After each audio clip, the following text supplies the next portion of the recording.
Ó môj Ježišu, moje jediné milosrdenstvo, dovoľ, nech uzriem na Tvojej tvári spokojnosť, ako znamenie zmierenia so mnou, lebo moje srdce nesnesie Tvoju vážnosť.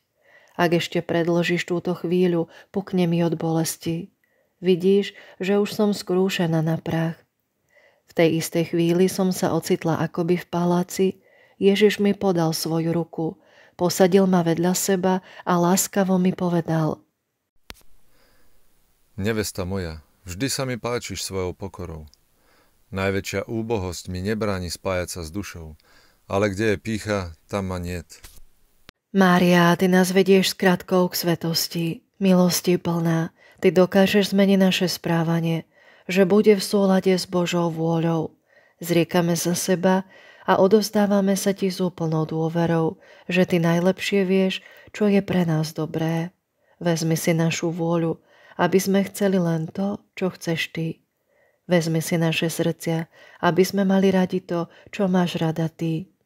Nepoškvrnená matka, odovzdávame ti svoj rozum, aby si ho osvietila, svoje srdcia, aby si ich naplnila láskou. Odovzdávame ti svoj čas, zdravie, schopnosti, všetko, čo máme a všetko, čo konáme. Odovzdávame ti svoje životy.